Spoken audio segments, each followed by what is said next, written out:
Abra sua Bíblia em João, capítulo 8, ou acesse a sua Bíblia no Evangelho de João, capítulo 8. A gente vai trabalhar sobre restauração.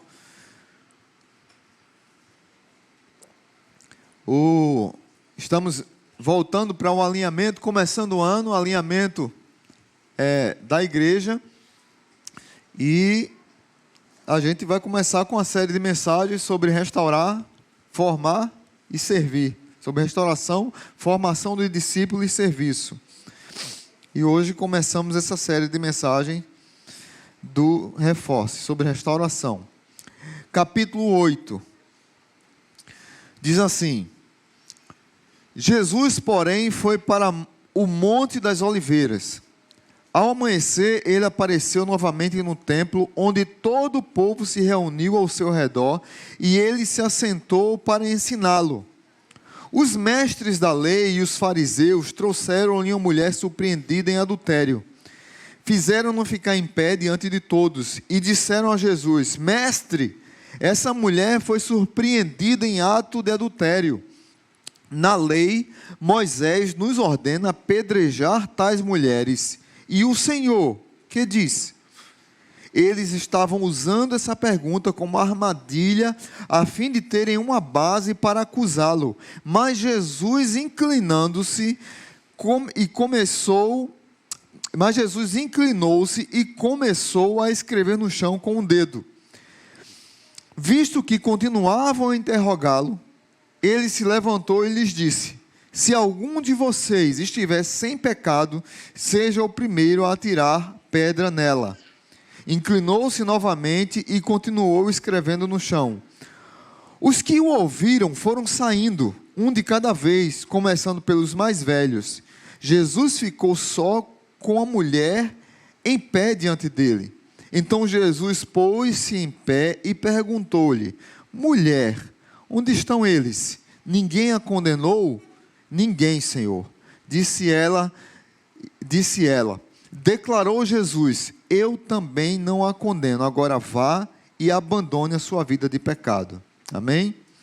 Pai Santo, abençoa esse tempo agora da palavra, que os corações aqui sejam amolecidos pelo poder do Teu Espírito Santo, e que o poder da graça de Jesus na vida dessa mulher possa banhar a nossa vida de graça nessa manhã, nessa tarde, nessa noite. Que o Senhor nos abençoe, abençoa quem está nos acompanhando pela internet, e que essa palavra, onde ela chegar, ela possa derramar graça e perdão e restauração, no nome de Jesus, amém. Queridos, vou falar hoje sobre o poder da graça. Se você voltar um pouquinho, fique com a sua Bíblia aberta. Se você voltar um pouquinho, no capítulo 7, versículo 37 e 38, diz assim, que tem a ver com o contexto desse texto. No último e mais importante dia da festa, Jesus se levantou e disse em alta voz: Se alguém tem sede, venha a mim e beba. Quem crê em mim, como diz as Escrituras, do seu interior fluirão rios de água viva. E você vai para o capítulo 8, no verso 12. Capítulo 8, verso 12. Diz assim: Falando novamente ao povo, Jesus disse: Eu sou a luz do mundo. Quem me segue nunca andará em trevas, mas terá a luz da vida. E lá no final, no capítulo 8, verso 59, diz: Então eles apanharam pedras para apedrejá-lo, mas Jesus escondeu-se e saiu do templo.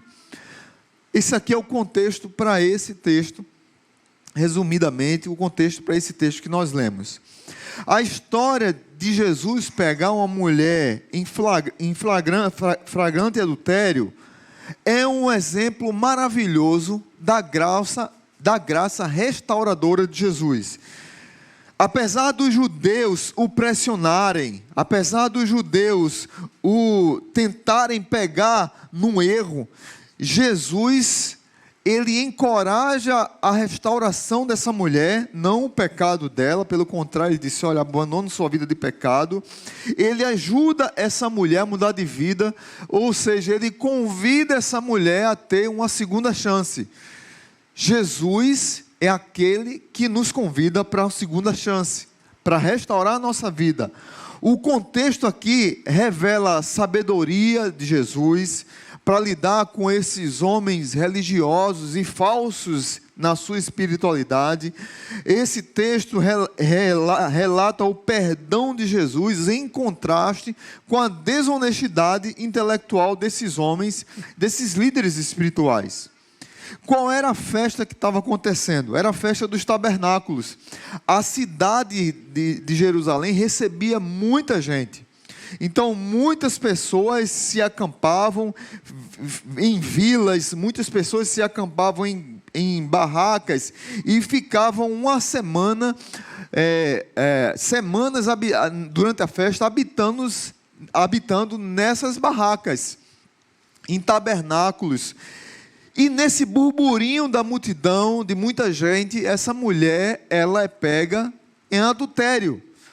Mas é interessante aqui que, cadê o homem? Ela foi pega em adultério, mas o homem não está na história. E aí a gente precisa fazer essa avaliação.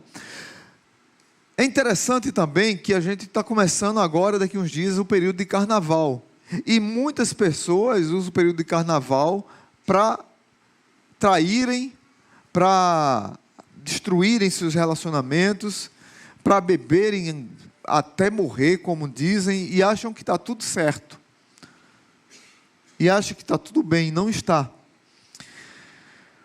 Essa mulher foi pega em flagrante adultério, mas cadê o parceiro dela? Vale perguntar isso. Os religiosos trouxeram a mulher, queriam apedrejá-la, mas não trouxeram um homem. Humilharam essa mulher publicamente, mas na lei mosaica, o que é que a lei dizia? E aí, se você quiser anotar, não vou pedir para você abrir, fique no 8 mesmo, mas lá em Levítico, capítulo 20, verso 10, Levítico 20, verso 10, Moisés previa a morte do homem e da mulher colhida em adultério. Diz assim a Bíblia: se um homem cometer adultério com mulher de outro homem, com a mulher do seu próximo, tanto o adúltero quanto a adúltera terão que ser executados. E aí, lá em Deuteronômio, quando ele repete a lei, ele reforça isso. Deuteronômio 22, verso 23 e 24, diz assim: se um homem for surpreendido deitado com a mulher de outro, os dois terão que morrer. O homem e a mulher com quem se deitou. Eliminem o mal de Israel. Se numa cidade um homem se encontrar com uma jovem prometida em casamento e se deitar com ela, levem-nos os dois à porta da cidade e apedrejem-nos até a morte. A moça porque estava na cidade e não gritou por socorro, e o homem porque desonrou a mulher do outro homem. Eliminem o mal do meio de vocês. Está aqui o resumo do que a lei dizia para esse caso. Mas os judeus, com o coração religioso, com a falsa espiritualidade, com a falsa santidade, queriam pegar Jesus na palavra, queriam que Jesus fosse condenado pela própria lei de Moisés, pela lei romana e pela multidão, e eles trazem apenas a mulher. E aí Jesus dá um banho de graça e de restauração na vida dessa mulher e também na vida desses fariseus, desses escribas que estavam ali querendo matar essa mulher. O poder da graça emana de Jesus, e é interessante como no verso 12 diz, o verso 12 de João 8 diz: falando novamente ao povo, Jesus disse: eu sou a luz do mundo. Quem me segue nunca andará em trevas, mas terá a luz da vida. Jesus põe em luz a situação. Jesus põe em luz aquele momento. E nesse processo de Jesus pôr luz, nesse momento, ele quebra o coração daqueles homens e restaura aquela mulher. Então eu quero trazer algumas lições para você hoje sobre o poder da graça de Deus nesse texto. Primeira lição: o poder da graça, ele revela as armadilhas da religiosidade. O poder da graça de Deus revela as armadilhas da religiosidade. Verso 1 ao 6, vou ler novamente, diz assim: Jesus, porém, foi para o Monte das Oliveiras, e ao amanhecer ele apareceu novamente no templo, onde todo o povo se reuniu ao seu redor, e ele se assentou para ensiná-los. Os mestres da lei e os fariseus trouxeram-lhe uma mulher surpreendida em adultério, e fizeram-na ficar em pé diante de todos. Até aqui. Eles usavam a autoridade deles, não para restaurar as pessoas, mas sim para condenar. Eram detetives da vida dos outros, aqueles que estão apontando quem errou. Veja bem, não é errado você ajudar uma pessoa a se restaurar de uma vida de pecado e dizer para ela: você está errado nisso, nisso e nisso. Isso não é errado. O errado é expor a pessoa ao desprezo, à desonra pública, e trazer condenação para essas pessoas, como se fôssemos juízes dessas pessoas, quando o juiz é o Senhor. Eles queriam encontrar um motivo para acusar Jesus. Eles, no fundo, não estavam nem preocupados com a mulher. Eles queriam pegar Jesus no erro. E quais erros? Primeiro erro: jogar Jesus contra a lei de Moisés, porque se Jesus dissesse apedreja, Jesus estava fazendo alguma coisa errada, porque estava faltando alguma coisa aqui. O que é que estava faltando? O homem. Então Jesus, se ele dissesse pode matá-la, estaria faltando o homem. Eles queriam pegar Jesus também na lei romana, porque a lei romana dizia que só os governadores, os líderes judeus, os líderes romanos que estavam oprimindo e cuidavam, e eram os líderes daquela época, eram os governantes daquela época, que estava o Império Romano controlando tudo. Os líderes romanos é que poderiam condenar alguém à morte, e não os judeus. E outra coisa, que eles queriam jogar Jesus contra o povo. Porque se Jesus dissesse atira, as pessoas que têm ali compaixão por aquela mulher ficariam contra Jesus. Os escribas e fariseus, eles foram invejosos, cínicos, mentirosos, hipócritas, maliciosos e mesquinhos. Eles tramaram algo contra Jesus. Eu costumo dizer que a luz de Jesus, ela revela as trevas da falsa religiosidade. Essas armadilhas aqui, queridos, elas serviam para usar as pessoas como um para-raio de pecado. Falar em raio, ontem teve um raio no Cristo Redentor, não sei quem viu ontem, que negócio foi aquele? Um fogo na parte de cima do Cristo Redentor. Literalmente, o que esses homens fizeram com essa mulher. A mulher serviu como um para-raio, como um lixão. A sociedade hipócrita sempre procura alguém para acusar, e não olhar para dentro de si mesmo, olhar os seus próprios pecados, perceber que nós também pecamos. É interessante que lá em Gálatas, quando Paulo vai dizer sobre pegar alguém em pecado, ele diz: olha, se alguém for surpreendido, Gálatas capítulo 6, se alguém for surpreendido em alguma falta, vós que sois espirituais, corrigiu com espírito de brandura. Nenhum momento Paulo está dizendo: olha, está tudo bem, deixa passar. Ele está dizendo: corrige, mas com espírito de brandura. Nós precisamos ter cuidado com a falsa religiosidade. Nós precisamos ter cuidado porque ela é sutil e ela vai nos enchendo, e nós, sem perceber, ficamos conformados a pessoas que apenas apontam os erros das outras.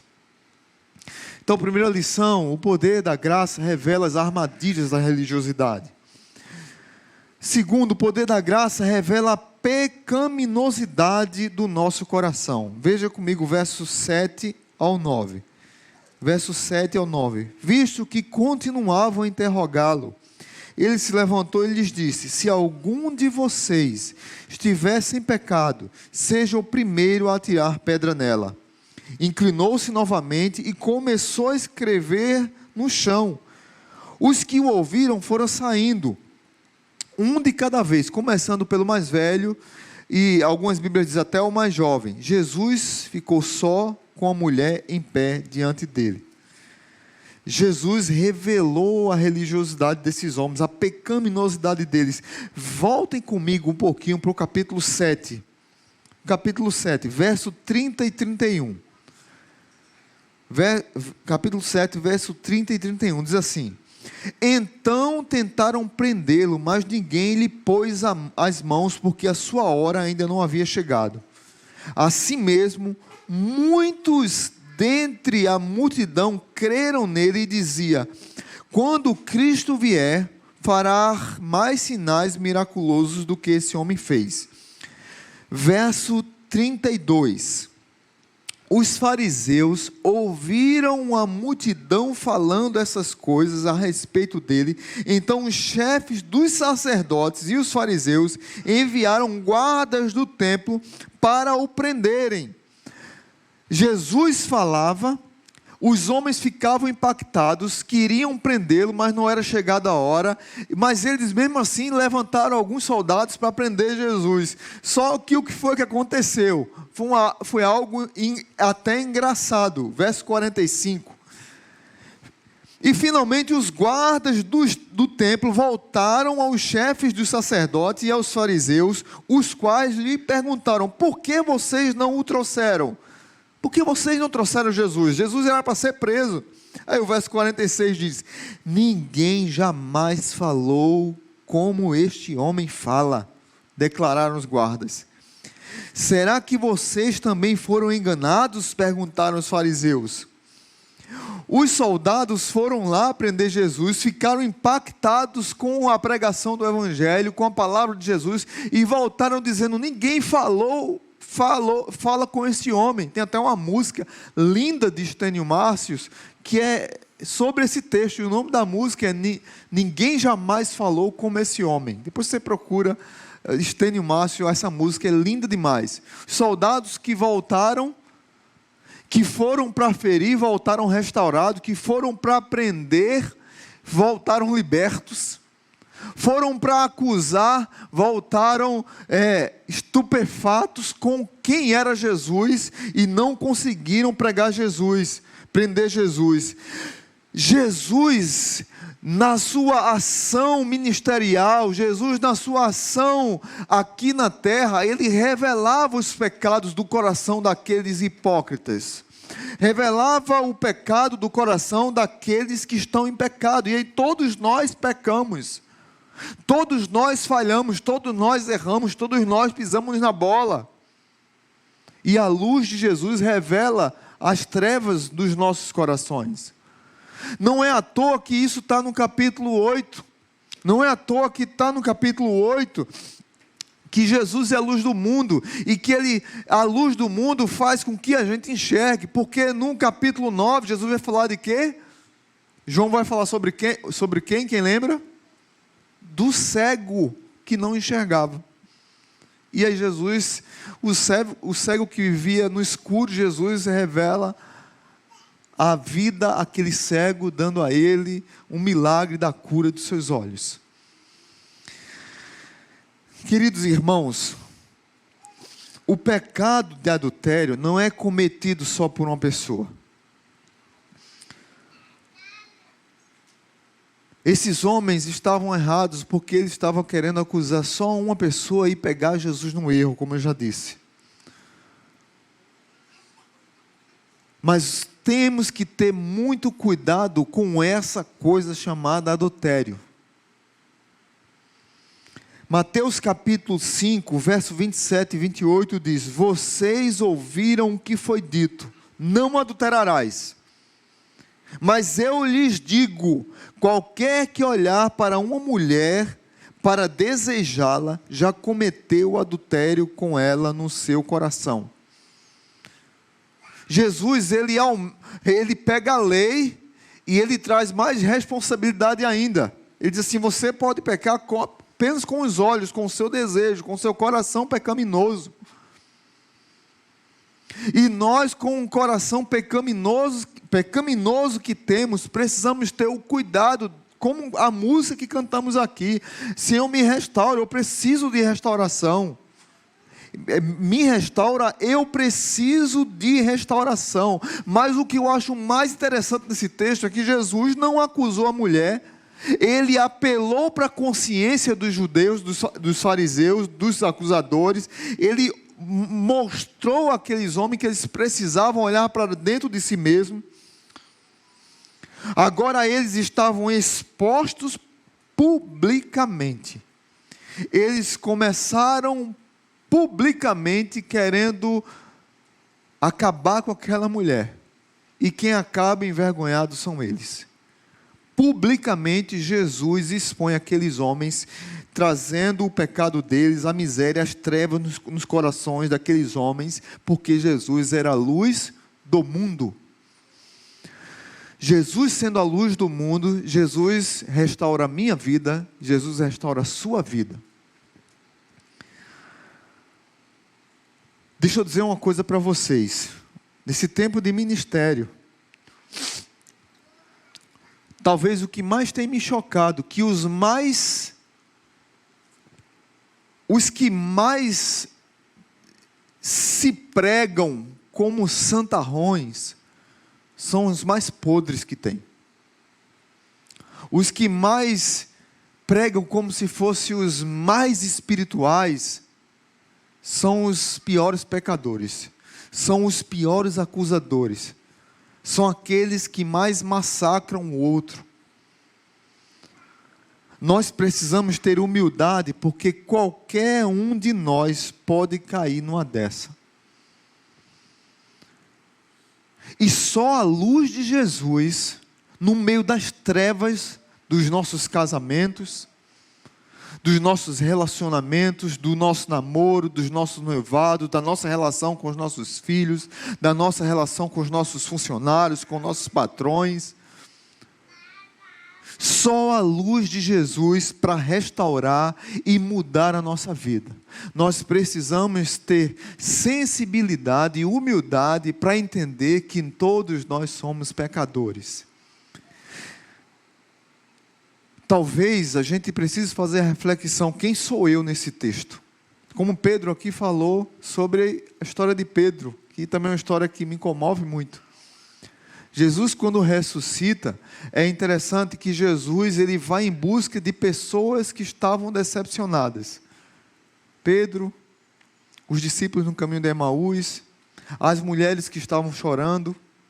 Jesus vai em busca de pessoas que talvez erraram, talvez estavam desistindo da fé, talvez estavam desistindo da caminhada com Ele, e Ele vai em busca dessas pessoas.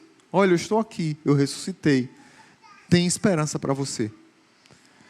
Você que está aqui nessa manhã, você que nos acompanha pela internet, talvez esteja escravo de alguma coisa. Talvez você esteja tendo relações que não deveria. Talvez você esteja assistindo o que não deveria. Talvez você foi pego num vício da pornografia, que é uma das coisas que mais tem destruído famílias.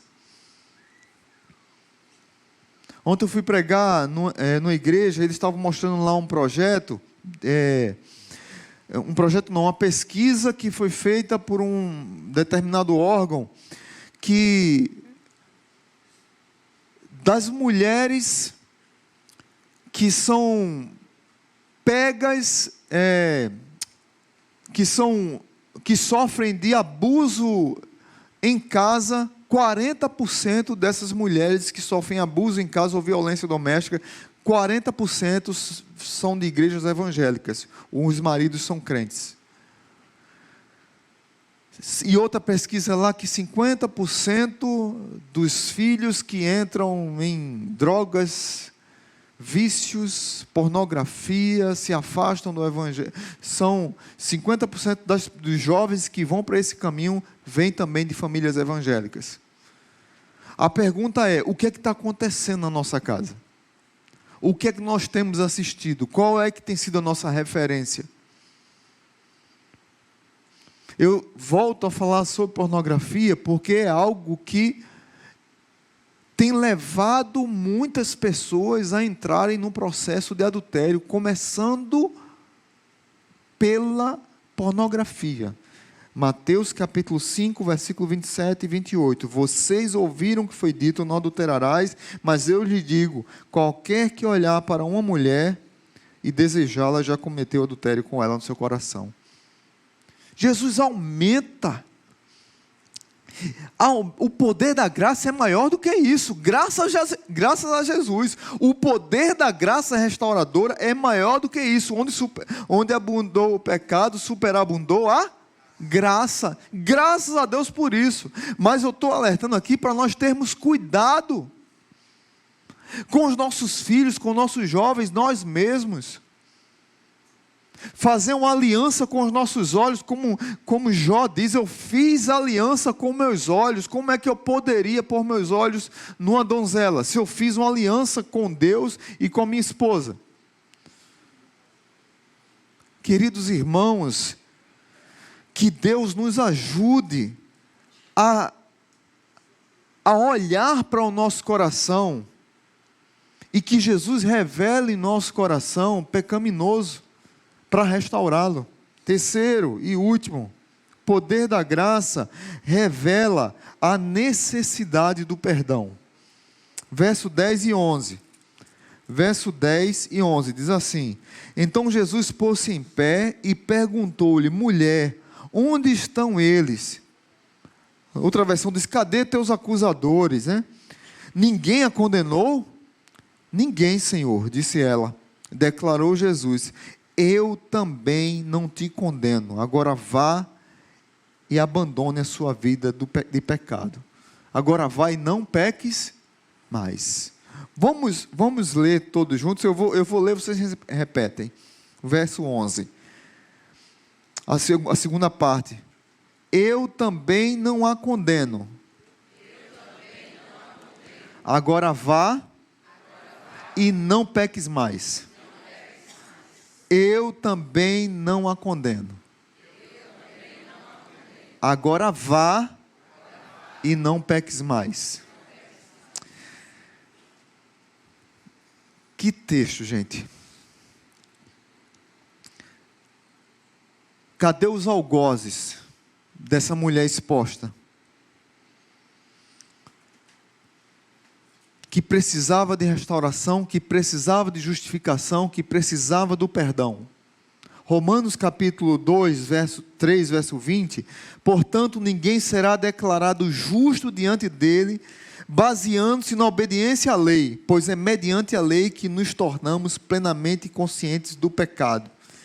Quem restaura a nossa vida, a nossa moral, quem restaura nosso caminhar é Jesus Cristo. Só Ele.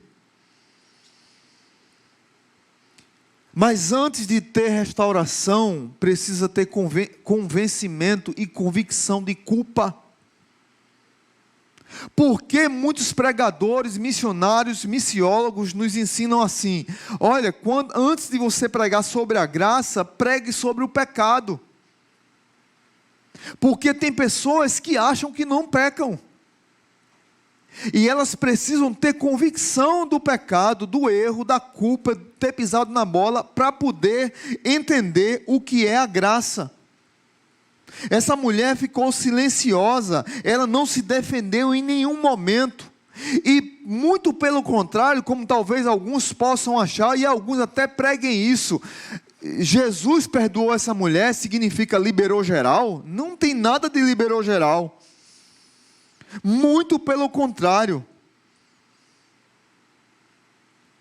Jesus está dando a segunda chance a essa mulher de restaurar a sua vida e recomeçar sem culpa, com uma palavra ecoando no fundo do seu coração: eu fui perdoada. Talvez nós precisamos ouvir do Senhor: eu fui perdoado, porque esse pecado é tão forte, o pecado do adultério é tão triste, irmãos, que em Provérbios capítulo 6, verso 32, diz: o que adultera com a mulher está fora de si. Só mesmo quem quer arruinar-se, destruir-se, que pratica tal coisa. Quando Jesus diz: vai e abandone seu pecado, a gente poderia olhar para a nossa vida e olhar todos os nossos pecados. Entender que Jesus aqui não está falando só de adultério. Vai e abandone a sua vida de pecado, as suas vidas, sua vida, seus pecados, seus temores, as lutas, as suas fraquezas, as suas taras, seus vícios. Mas entenda que você está ouvindo a voz de Jesus: eu te perdoo. Recomeça a tua vida. Tem um hino do cantor cristão que diz assim, o nome do hino é A Voz de Jesus. Eu gosto desse hino demais. E ele para mim, é um que ecoa muito forte no meu coração na hora dos meus erros e dos meus pecados. Diz assim a música: que doce voz tem meu Senhor, voz de amor tão terna e graciosa, que enche o coração da consolação que só o crente goza. O refrão diz: qual maior prazer lhe ouvir dizer: vem meu filho, vem escutar o que eu fiz por ti, tudo que sofri na cruz para te resgatar. Chamou-me não só uma vez, tantas até que eu, triste e humilhado, pude a voz ouvir, pude então sair das garras do pecado. Aí vai para o refrão, e a última parte diz: Jesus não me deixa sofrer. Eu acho que aqui é um erro teológico, mas a música diz: Jesus não me deixa sofrer. Eu gosto de colocar: quando Ele me deixa sofrer. Quando Ele me deixa sofrer, sua voz me ensina um caminho de vencer o mal com firmeza tal que nunca estou sozinho. Qual maior prazer lhe ouvir dizer: vem meu filho, vem escutar o que eu fiz por ti, tudo o que eu sofri na cruz para te resgatar. Os que têm um coração mais puro, mais transformado pela palavra de Deus, são os que menos julgam e condenam. São os que têm mais facilidade em perdoar. As pessoas que têm mais facilidade em perdoar umas às outras são pessoas mais puras. Os que mais condenam, os que mais são enfáticos, que põem o dedo, são os mais pecaminosos. Não necessariamente naquela área, mas a gente quer muitas vezes esconder o nosso pecado apontando o pecado dos outros. Os fariseus fizeram isso. Jesus disse: pode atirar a pedra nela, aquele que não tiver pecado, pode atirar. Jesus não disse: está tudo bem, está errado, ela errou, mas se você não tiver pecado, atire a primeira pedra. E todos soltaram a pedra, um por um. Quem é você nessa história? Os judeus que estavam com pedras nas mãos? Ou a mulher que estava ali humilhada em pecado? E Jesus restaurando o coração dela, e Jesus tentando mostrar para eles quem eles eram. Quem é você nessa história? Para você refletir, eu vou trazer aqui algumas perguntas e algumas definições, na verdade. Tem muitos ambientes que precisam de Jesus e do seu encontro para voltar a ter vida.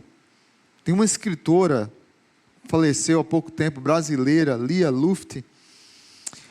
Ela disse assim: apesar de todo o dilaceramento, solidão e lágrimas, a morte tem um poder limitado. Seu dedo cruel e ossudo não consegue encontrar a tecla com que deletar nossos melhores afetos.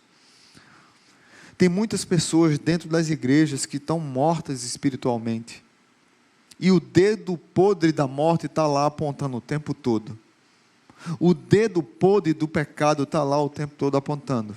E a pessoa, apesar de estar na igreja, não consegue ter forças para fugir do pecado, para fugir do erro, para fugir da condenação. E a graça de Jesus está lá abundando sobre a pessoa, tentando restaurar a pessoa, mudar a vida da pessoa.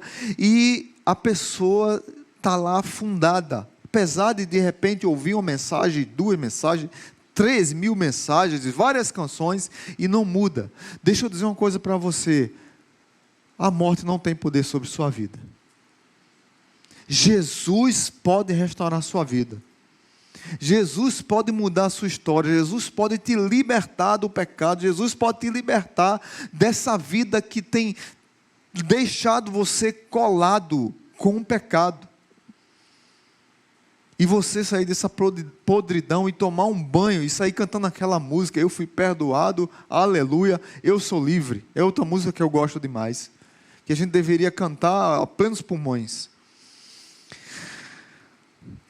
Talvez aqui na nossa igreja tenham pessoas que estão desfrutando, deveriam estar desfrutando da vida, mas estão chorando. Estão chorando porque estão presas a alguma coisa e precisam ouvir hoje a doce voz de Jesus: eu te perdoo, meu filho, eu te perdoo, eu te perdoo. Aqui também pode ter pessoas que precisam dizer a Satanás: saia da minha vida, eu fui perdoado. Você está repreendido em nome de Jesus. Eu não sou muito de usar jargões evangélicos, os irmãos sabem, mas tem um que eu gosto demais, que eu ouvi na igreja, em alguma pregação. Toda vez que Satanás lembrar você do seu passado, lembre a ele do seu futuro. Toda vez que Satanás ficar no teu ouvido, lembrando do teu passado, lembra a ele do seu futuro. Você precisa dizer: suma da minha vida, não me acuse mais, eu fui perdoado, lavado, remido, restaurado, embranquecido pelo sangue de Jesus na minha vida. Você não precisa viver nessa vida encolhido, porque às vezes a posição da pessoa é essa, encolhido mesmo, com tanto medo, com tanta vergonha, parece que os olhos do mundo estão olhando para ela. Jesus está dizendo: cadê teus acusadores? Vá e não peques mais. Vá e não peques mais. Nós precisamos tomar um banho da graça